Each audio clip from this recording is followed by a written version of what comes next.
छिमेकी मुलुक चीनको वुहानबाट सुरु भएको कोरोना भाइरस रोग अर्थात् कोभिड-19 को संक्रमणबाट नेपाल पनि प्रभावित भएको छ।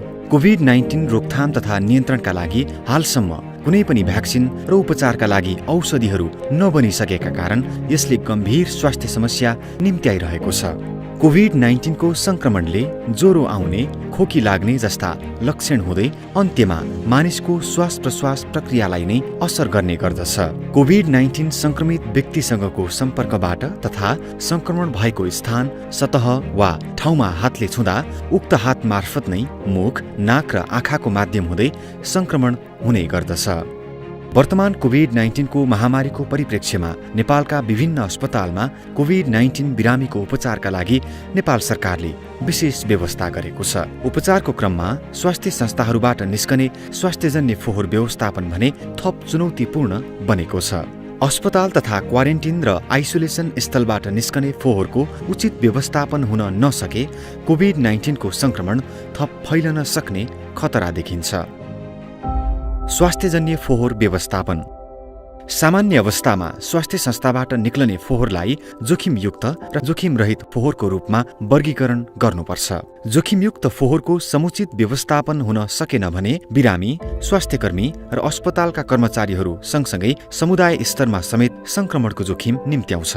विश्व स्वास्थ्य संगठनले गरेको अनुमान अनुसार अस्पतालबाट निक्लने सम्पूर्ण फोहोर मध्ये लगभग 85% फोहोर जोखिमरहित हुन्छ भने बाँकी 15% फोहोर संक्रमित, विषाक्त वा रेडियोधर्मी जस्तो जोखिमयुक्त हुन्छ। तसर्थ जोखिमयुक्त फोहोरको सही व्यवस्थापन हुन नसक्दा यसले संक्रमणको थप समस्या निम्त्याउँदछ। कोभिड-19 को समयमा भने अन्य सामान्य बेलामा साधारण मानिने तर संक्रमित व्यक्तिको सम्पर्कमा आएका सम्पूर्ण फोहोरहरू जोखिमयुक्त हुन्छन्। उदाहरणको लागि संक्रमित व्यक्तिले खाएर उब्रेको खाना, खाना खाएको भाँडा र छोएका सबै कागज, प्लास्टिक, बोतल आदि सामान्य फोहोर समेत जोखिमयुक्त फोहोर बन्न पुग्छ। त्यसैले यस्तो अवस्थामा कोभिड-19 का संक्रमितहरूको उपचार गर्ने स्वास्थ्य संस्था तथा क्वारेन्टिन र आइसोलेसन स्थलहरूबाट निस्कने सम्पूर्ण फोहोर सम्भावित रूपमा संक्रमित हुन सक्ने भएकाले सोही अनुसार फोहोर व्यवस्थापनमा विशेष सतर्कता र सावधानी अपनाउनुपर्छ। अस्पतालबाट निक्लिएका फोहोरहरूलाई फोहोरको प्रकार अनुसार उपयुक्त रङको बाल्टिनमा जम्मा गर्ने, जस्तै हरियो रङको बाल्टिनमा कुहिने फोहोर, नीलो रङको बाल्टिनमा नकुहिने फोहोर, रातो रङको बाल्टिनमा जोखिमयुक्त फोहोर अन्तर्गत संक्रमित, प्याथोलोजिकल, धारिलो, औषधिजन्य तथा साइटोटोक्सिक फोहोरहरू, पहेँलो रङको बाल्टिनमा जोखिमयुक्त रासायनिक फोहोर र कालो रङको बाल्टिनमा जोखिमयुक्त रेडियोधर्मी फोहोर जम्मा गर्ने। फोहोरलाई दैनिक रूपमा संकलन गर्नु जरुरी छ भने बायोहजार्ड झोलामा बन्द गरी कुनै पनि प्रकारको चुहावट नहुने, बन्द गर्न मिल्ने भाँडा वा भण्डारण तथा हावा नछिर्ने खालको सुरक्षित कन्टेनर मार्फत ढुवानी गर्ने।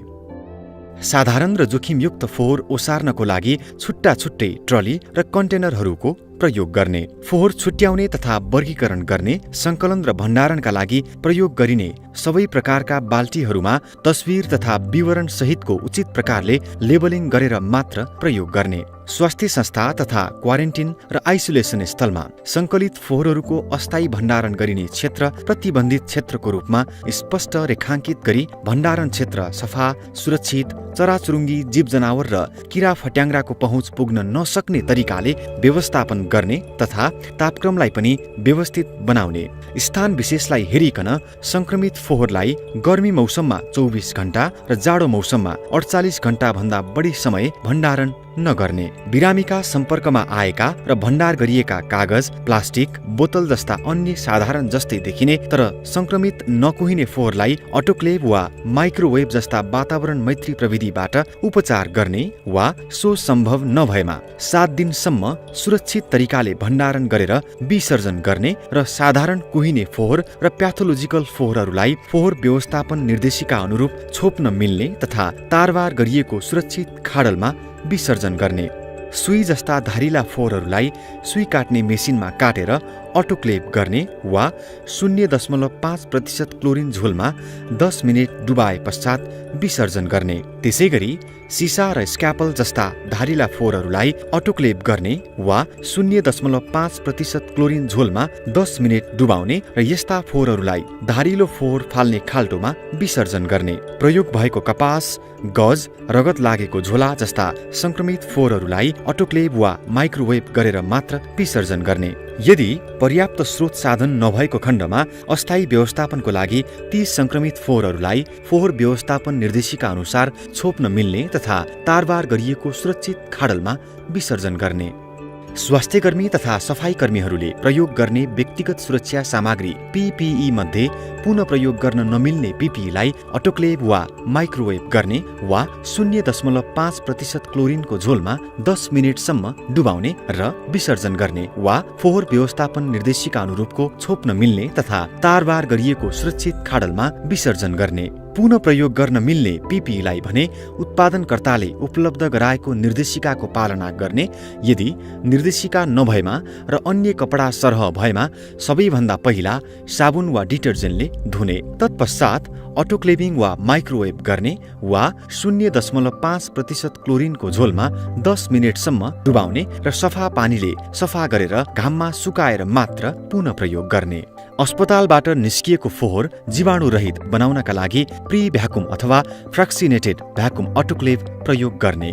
प्रत्येक अस्पतालबाट निस्कने संक्रमणयुक्त फोहोरको परिमाणलाई आधार मानी प्रत्येक विभागबाट फोहोरको परीक्षण तथा अध्ययन गरेर सम्बन्धित प्राविधिक विज्ञको सल्लाह अनुसार अटोक्लेभ उपकरणको क्षमता, घनत्व र प्रकार निर्धारण गर्ने। हानिकारक फोहोर पूर्ण रूपमा निर्मलीकरण गर्नको लागि अटोक्लेभ उपकरण सञ्चालन गर्दा यसको न्यूनतम तापक्रम 121 डिग्री सेन्टिग्रेड र न्यूनतम चाप 2 बारमा राखी उपचार गर्ने। फोहोरको किसिम अनुसार संक्रमित फोहोरको उपचार विधि अपनाउने। उपचार प्रणालीमा प्रयोग हुने प्रविधि, उपलब्ध साधन र स्रोतका आधारमा भिन्दै फोहोरको लागि निम्न किसिमका विभिन्न विकल्पहरू प्रयोग गर्ने। जस्तै 1. संक्रमित फोहोरको उपचारका लागि नबाल्ने प्रविधिहरू जस्तै अटोक्लेभ, माइक्रोवेभ तथा अन्य निर्देशिका अनुसारका प्रविधिको प्रयोग गर्ने। तरल संक्रमित फोहोरलाई निर्देशिकामा तोकिए अनुसारका रासायनिक विधिद्वारा संक्रमण रहित बनाउने। 2. धारिलो संक्रमित फोहोरको उपचारका लागि सिरिन्जको सुईहरूलाई उत्पादन हुने स्थानमै निडल कटर प्रयोग गरी काट्ने वा भाँच्ने। मेटलको धारिलो टुक्रालाई अटोक्लेभ गरी निसंक्रमीकरण गर्ने वा यदि सो सम्भव नभएमा साट पिटमा सुरक्षित तरिकाले पुर्ने। अटोक्लेभ सम्भव नदेखिएमा धारिलो संक्रमित फोहोर इन्क्याप्सुलेसन वा कंक्रिट साट भल्ट विधिद्वारा निर्देशिकामा तोकिए अनुसार व्यवस्थापन गर्ने। इन्क्याप्सुलेसन विधि अन्तर्गत फोहोरलाई कुनै उच्च घनत्व भएको पोलिथाइलिन वा धातुबाट बनेका ड्रम वा कन्टेनरमा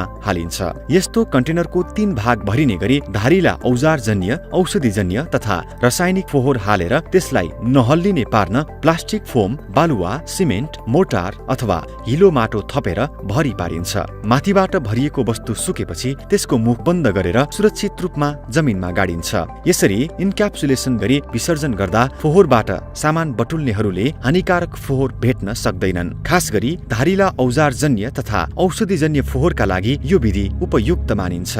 त्यस्तै कंक्रिट सार्प भल्ट अर्थात् धारिलो फोहोर फाल्ने खाडल बनाउँदा वाटर टेबल र वर्षायाममा बाढीको सतहलाई समेत ध्यानमा राखी 1 मिटर लम्बाई र 1 मिटर चौडाइको खाडल बनाउँदा 1.5 मिटरदेखि 2 मिटरसम्म गहिरो खाडल अनि खाडलको वरिपरि 0.1 मिटर चौडा RCC वाल लगाउने। जमिनभन्दा 10 देखि 15 सेन्टिमिटर माथिसम्मको वाल बनाई 30 सेन्टिमिटर बाई 30 सेन्टिमिटरको ढक्कन राख्ने। 3. प्याथोलोजिकल संक्रमित फोहोर। एनारोबिक डाइजेस्टर अर्थात् बिना अक्सिजनको बन्द पिटमा सड्ने गल्ने फोहोर जम्मा गरी सडाएर बायोग्यास निकाल्ने प्रविधि छ भने सोको प्रयोग गरेर बायोग्यास निकाल्ने, अन्यथा निर्देशिकामा तोकिए अनुसार प्लासेन्टा पिटको प्रयोग गर्ने। 4. रासायनिक संक्रमित फोहोरको उपचारका लागि नेपाल सरकारको नीति अनुसार निर्यातकर्ता उत्पादकलाई फिर्ता गर्ने नीति छ भने सोही अनुसार प्रयास गर्ने, अन्यथा फोहोरको परिमाण हेरी इन्क्याप्सुलेसन वा कंक्रिट भल्ट विधि प्रयोग गर्ने। 5. औषधिजन्य फोहोरको उपचारका लागि नेपाल सरकारको नीति अनुसार निर्यातकर्ता उत्पादकलाई फिर्ता गर्ने नीति छ भने सोही अनुसार प्रयास गर्ने, अन्यथा फोहोरको परिमाण हेरी इन्क्याप्सुलेसन जस्ता प्रविधि अपनाउने। 6. साइटोटक्सिक फोहोरको उपचारका लागि इन्क्याप्सुलेसन विधि प्रयोग गर्ने। स्वास्थ्य कर्मीहरू र फोहोर व्यवस्थापन गर्ने कर्मचारीहरूले हेपाटाइटिस बी, टिटानस विरुद्ध प्रोटोकल अनुसार खोप लगाउने। साथै प्रत्येक स्वास्थ्य संस्थाहरूले फोहोर उत्पादन, उपचार र विसर्जनको दैनिक रेकर्डिङ तथा रिपोर्टिङ प्रणालीको विस्तार गर्नुपर्ने। यस प्रकार स्वास्थ्यजन्य फोहोरहरूलाई मापदण्ड अनुसार विश्व स्वास्थ्य संगठनको निर्देशिका दोस्रो संस्करण र नेपाल सरकारको स्वास्थ्यजन्य फोहोर मैला व्यवस्थापन मापदण्ड तथा कार्यविधि 2077 मा उल्लेखित दिगो प्रविधिहरूको प्रयोग गरी उपचार पश्चात मात्र व्यवस्थापन गर्ने गराउने व्यवस्था मिलाउने। व्यक्तिगत सुरक्षा उपकरण PPE को प्रयोग।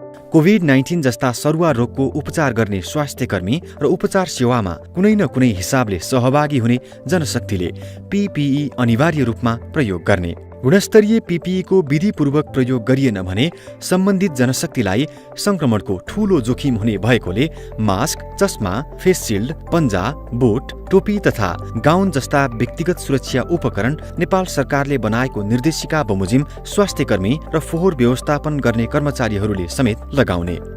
खानेपानी, सरसफाई र स्वच्छता। सुरक्षित पानी, सरसफाई र स्वच्छता कुनै पनि संक्रामक रोग नियन्त्रणका लागि महत्त्वपूर्ण पक्ष हो। अहिलेको कोभिड-19 संक्रमण नियन्त्रणका लागि पनि सुरक्षित पानी र उचित सरसफाईको महत्त्वपूर्ण भूमिका हुन्छ। कोभिड संक्रमण नियन्त्रणका लागि हातको सरसफाईमा विशेष ध्यान पुर्याउनु पर्दछ, जसको लागि यदि फोहोर हात छ भने साबुन पानीले मिची कम्तीमा 40 देखि 60 सेकेन्डसम्म अनिवार्य रूपमा धुने वा कम्तीमा 70% अल्कोहल युक्त ह्यान्ड सेनिटाइजर प्रयोग गरी 20 देखि 30 सेकेन्डसम्म हात सफा गर्ने। तसर्थ सम्पूर्ण स्वास्थ्य संस्थाहरूले प्रवेश बिन्दु र बाहिर निस्कने स्थानमा समेत गरी आवश्यकता अनुसारको हात धुने प्रबन्ध र सेनिटाइजरको व्यवस्था गर्ने। बिरामीलाई छुनुभन्दा पहिले सरसफाईका कार्य गर्नुभन्दा अगाडि र पछाडि बिरामी वा बिरामीको वरिपरिका वातावरणीय सतहहरू छोएपछि अनिवार्य रूपमा साबुन पानीले हात धुने वा सेनिटाइजरको अनिवार्य रूपमा प्रयोग गर्ने। त्यसैगरी PPE लगाउनु अघि र प्रयोग पश्चात पनि यसको प्रयोग गर्ने। प्रत्येक स्वास्थ्य संस्थाहरूले आफ्नो अत्यावश्यक सेवाहरू सञ्चालनका लागि कम्तीमा पनि 48 घण्टाका लागि राष्ट्रिय मापदण्ड अनुसारको पर्याप्त सुरक्षित र स्वच्छ पानीको भण्डारण गरेर राख्ने। त्यसैगरी अपाङ्गता भएका व्यक्ति र महिलाहरूले व्यक्तिगत सरसफाई गर्नका लागि उनीहरूको पहुँच पुग्ने गरी पूर्वाधारहरूको व्यवस्थापन गर्ने। महिलाको हकमा महिनावारी व्यवस्थापनको लागि सेनिटरी प्याड लगायतको उचित प्रबन्ध मिलाउने। कम्तीमा पनि प्रत्येक दिन घरमा रहेका बिरामीहरूका लागि 5 लिटर र कोभिडबाट संक्रमित भई अस्पतालमा भर्ना भएका बिरामीहरूका लागि 100 लिटर, स्वास्थ्यकर्मीका लागि 50 देखि 100 लिटर र हेरचाह गर्ने व्यक्तिका लागि 15 लिटर पानी प्रयोग गर्न सक्ने अवस्थाको निर्माण गर्ने। त्यसैगरी फ्लस गरिने टोयलेटका लागि प्रति व्यक्ति 20 देखि 40 लिटर, फ्लस नभएको टोयलेटका लागि 3 देखि 5 लिटर पानीको आवश्यकता पर्ने भएकाले सोही अनुसार व्यवस्था मिलाउने। समग्रमा भन्दा हरेक स्वास्थ्य संस्थामा पिउन र सरसफाईका लागि पर्याप्त सुरक्षित र शुद्ध पानीको प्रबन्ध गर्ने गराउने। त्यसैगरी स्वास्थ्य संस्थाहरूमा शौचालयको उपलब्धतालाई अनिवार्य रूपमा लिई महिला र अपाङ्गता मैत्री शौचालय सँगसँगै घर र क्वारेन्टिनहरूमा रहेका व्यक्तिहरूका लागि प्रति 20 जनाका लागि एउटा शौचालय तथा अस्पतालमा रहेका बिरामीका लागि प्रति 6 जनामा एक शौचालयको व्यवस्था गर्ने।